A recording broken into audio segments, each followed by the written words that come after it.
China has the world by the throat. For 15 years, we've been hearing that this would happen, and it's happening. What will be the global consequences of Ping's latest decision? What will actually change? What does it mean for Europe? Why might Putin be worried and Iran happy? Why hasn't Poland yet begun extracting critical raw materials, of which, according to the Polish Geological Institute, we have 20 on our territory? Why is the current global shift a great opportunity for Poland? And what needs to be done to finally start moving in this direction? We also have two new wars on the horizon. One has already begun. Things are heating up again in Afghanistan, and according to leaks from the New York Times, the other is expected to break out any day now in the country with the largest oil reserves. I invite you to read on.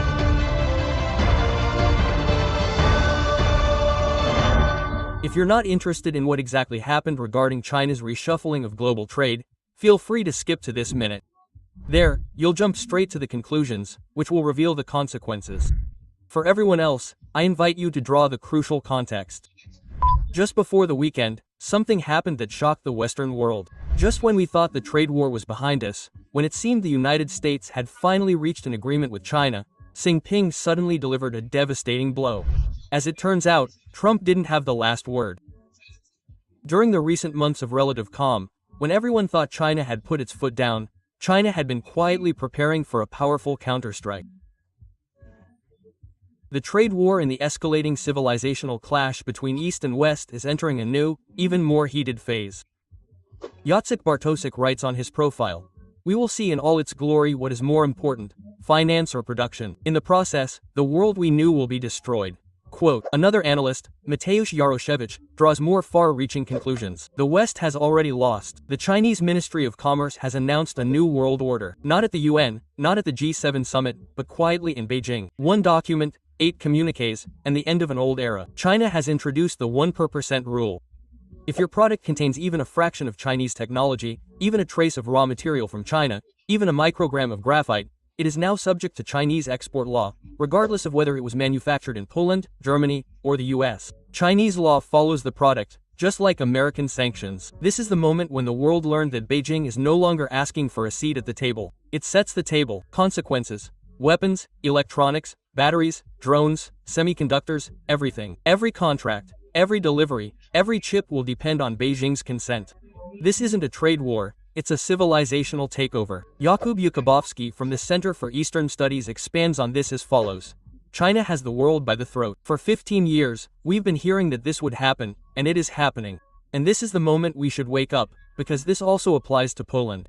Every radar, chip, drone, and battery we have depends on Chinese elements. The West no longer has an advantage. It doesn't control the raw materials, it doesn't control the supply chain, it doesn't control the future. Trump wanted a tender, S brought the bill. Not tariffs, not threats, just a law that, from today, decides who can trade and who can't. This is the turning point of the decade. There are no explosions, but the entire system trembles, because the world has been rewritten in Chinese. Remember this date. October 9, 2025, the day the West lost control and China declared a new world order. What's this all about? On October 9th, Beijing announced that if any product or part contains even a tiny component made from Chinese earth elements, the country will need official consent from the People's Republic of China to continue exporting it. So, if we want to sell anti-drone systems to the Swedes or optics to the Ukrainians or the Czechs in Poland, we will need Beijing's consent. This means, more or less, that the entire global flow of modern goods and weapons will now be controlled by Beijing. When the world realized the gravity of this decision the following day, Friday, October 10th, President Trump issued a harsh response, expressing disappointment with Xi Jinping's stance and then imposing an additional 130% tariff. In addition to those already in effect on all goods imported from China to the US, Trump's new 130% tariffs will take effect on November 1st of this year. In his tweet addressing China's surprising move, the American president emphasized, among other things, that the United States also has monopoly positions that are much stronger and far more extensive than China. I simply chose not to use them. There was never a reason to do so until now. Quote, therefore, China has made another move and has already announced the introduction of a special port fee for American ships, the Chinese Ministry of Transportation announced. Starting October 14, 2025, the fee will be approximately $56 per ton, rising in subsequent years to $123 per ton in 2027. The result of all this political turmoil. Markets were in the red. Bitcoin plummeted to 110,000, erasing weekly gains. Altcoins entered freefall, losing 3,070% in a matter of moments. Nearly $1 trillion in market capitalization vanished from cryptocurrencies in 3 hours. Personally, I treated it as an opportunity to buy a few coins on sale rather than some major worry. Is this the famous bear trap that appears before the big gains in the fourth quarter at the end of the cycle? I don't know. I know that within a month, 2, 4, or so, Bitcoin or Aster will be more expensive again, and I'll ultimately make money anyway. And what was happening on Wall Street? On Friday, $650 billion in unlisted companies vanished from the American Stock Exchange. 1,650 billion. There are so many zeros that you might get lost counting them. But that's nothing yet, thanks to its control over the supply of Earth elements. China could burst the speculative bubble in the AI sector, repeating 2008. The fact that we're dealing with a speculative bubble in AI is becoming increasingly obvious. For illustration, on the right, we have the capitalization of all the largest pharmaceutical companies, while on the left, the capitalization of only Nvidia, which is larger. Blocking the production of American chips by failing to deliver the necessary raw materials could be a true nuclear economic weapon aimed at the United States. Although many indications suggest that civilian companies such as Tesla, Nvidia, and Microsoft will ultimately receive Beijing's license for these elements through negotiations, the situation in the defense sector seems to be a foregone conclusion. In my opinion, supplies to Western defense industries, including our own, are non-negotiable. Beijing is deliberately delaying NATO armaments. Since a better example than a lecture, I'll say that producing an F-35 requires a staggering 418 kilograms of rare earth elements. Building an American destroyer requires 2,600 kilograms, and launching a Virginia-class submarine requires a staggering 4,600 kilograms. Without these elements, it's also impossible to produce the missiles for Iron Dome or the Arrow 3 system. These are the missiles that protect Tel Aviv, Jerusalem, and other cities from Iranian ballistic missiles, and whose supplies were practically depleted during the last 12-day war, and even American supplies have reached their limits, because Washington also needs to maintain some necessary reserves. After the Chinese turn the tables, it may turn out that Iran isn't as defenseless as everyone thinks. Someone might ask, okay, but what's all the fuss about? China may control 70% of global extraction and even 90% of processing, but why can't the West open its own mines and refineries of rare earth elements? After all, contrary to appearances, they are not that rare. They are found all over the world, including in the USA.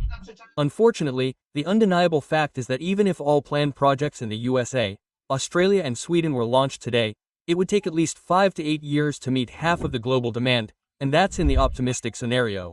The Chinese know this, and that's why they are waiting patiently. And the West? The West pretends there is no problem. It's not a question of whether we can cope. It's a question of who will be the first to crack when there are no elements for the production of magnets, servo mechanisms, lasers, turbines, accelerometers and missile guidance systems, because all of them, literally all of them, contain neodymium, praseodymium, terp and dysprosium. Without them, neither F-16 or your iPhone. And what are the most important conclusions of these recent changes? First of all, the actual negotiations between Washington and Beijing have only just begun. The negotiations so far have been more of a nudge and a test of the rival. Secondly, it has also become clear that Russia already knows it won't win anything with Trump. He played at its expense in all possible side directions. Unfortunately, Moscow will scale both in Ukraine and against NATO's eastern flank. Here, of course, it's a hybrid strategy, so it's worth remaining calm, because the hybrid is primarily designed to sow confusion and chaos. Thirdly, China knows there will be no reverse Kissinger, and Russia will remain even more dependent on China. Beijing is confident that Putin won't turn away from it. Consequently, it can play harder against the US. Kim Jong-un, in turn, will be used by the Moscow-Beijing axis to intimidate the US. For sending his troops to Ukraine, Hong Kong likely received new technologies to develop ICBM missiles and nuclear submarines. With such a nuclear system, North Korea will now be able to operate more effectively, aggressively and escalatingly towards the US and its allies. Beijing will find it easier to make harsher moves against Kim than to personally dirty its hands. Another conclusion is that shortages in the supply of earth metals will slow down the development and armament of the entire West, which is consequently dangerous for Europe in the context of the Russian threat and the US's long-term military buildup against China. The West will also toughen its actions towards China. There will likely be greater coordination between Washington and Brussels. China must somehow be forced to cooperate and not support Russia. At the same time, the West must show Beijing that its economic growth comes at a price in the form of dependence on markets such as Europe and the US and on imported energy resources. Most of these flow through the Strait of Malacca, which is currently controlled by the US Navy. 70 to even 85% of China's oil consumption flows through Malacca. In 2024, China imported 553 million tons of oil from abroad, including 108 million tons from Russia, which is not a major player in the world. With the current infrastructure, we are unable to send more. If the West were to block Malacca, China would be unable to make up for the shortfall in supplies from Russia, or indeed from any other direction. Another conclusion is that the Americans will also tighten their grip on Russia. Not because Putin failed to reach an agreement, but because in a situation of competition with China, we cannot allow the Russians to succeed in another theater of operations and become a threat to Europe. In the background, we have, among other things, discussions about transferring Tomahawk missiles to Ukraine, to which Trump has reportedly already tentatively agreed. These would completely devastate the Russian fuel infrastructure because they are difficult to intercept and have a range of up to 1,500 kilometers. Defending Europe against Russia is important for the US because the Americans need European support in the clash with China, even if it is not for trade or economic pressure. Despite ideological differences, the Atlantic must work together. There is no other option. Since they failed to drive a wedge between Moscow and Beijing and Russia, they are starting to negotiate with China. If we want to coordinate pressure on the West, we need to start dealing with this duo simultaneously. Without cooperation, it will be extremely difficult, if not impossible. Therefore, the US will have to become heavily involved in Europe on land, which will not weaken its air and naval forces in the Pacific. The European Union, however, will have to coordinate pressure on Beijing with Washington. There is one more important conclusion. I am recording this material late Saturday evening so that I can broadcast it the next day, Sunday. The gold exchanges in New York and London are closed for the weekend, and the price of gold is stagnant. However, in a moment, on Monday, when the stock markets open and the markets react to all the turmoil that erupted just before the weekend, gold prices will most likely rise. Why? Because it is a so-called safe haven. Trillions of dollars fleeing cryptocurrencies and stocks must find shelter somewhere. Gold, especially during periods of global turmoil like these, gains significantly. How much it will rise I cannot say, but I know I want to buy at these prices, which are currently slightly over 500 Polish zlotys per gram before Monday's price update arrives. Especially since I can buy physical gold anywhere on the screen. I log into my account at goldsaver.pl and see exactly how much a gram costs. I clearly see how much I still need to fill a full 1-ounce bar.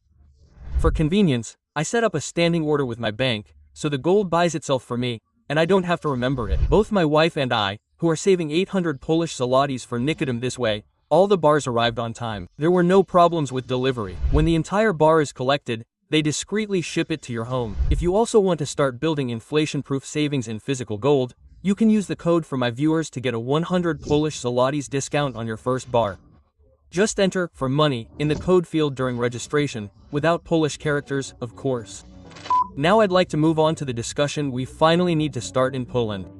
A discussion about starting and extracting these all-important elements that they're lying around in our land, and no one's touching them.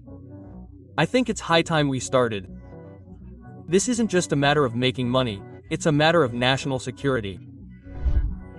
We can say with 100% certainty today that Poland has largely untapped reserves of critical raw materials. Silver is found in the Lubin Basin, Polkowice, and Glago. We are one of the largest producers in Europe thanks to KGHM. Copper is the foundation of energy and electronics. Silver is the foundation of photovoltaic technologies and electronics. Tungsten and molybdenum deposits in Malopolska and the Sudetes Mountains near Moscow. Tungsten is strategic for defense, including ammunition and high-temperature resistant alloys. Molybdenum, armor-resistant steel, and reactor components. Nickel, cobalt, and vanadium are found in the Sudetes, as well as around Suwalki and Augusto. They are essential for lithium-ion batteries and the production of high-quality steel, including for the defense sector.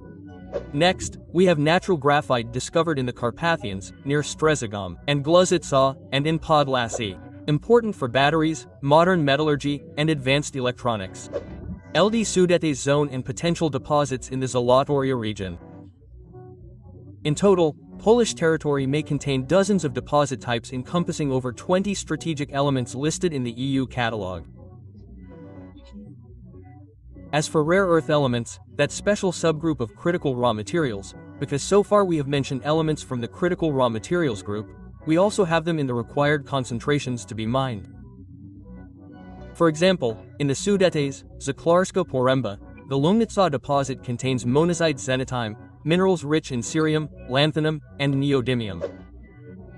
According to the Polish Geological Institute's report, Balance of Mine Resources in Poland 2024, Poland has several dozen licensed areas that could become the foundation of the critical raw materials sector. Ladies and gentlemen, if Poland does not urgently launch its own projects, other Central European countries, such as the Czech Republic and Romania, will be forced to do so. They will fill this gap, attract capital, and attract technology. Poland has resources that, if properly managed, could make our country a raw materials and technology hub for Europe.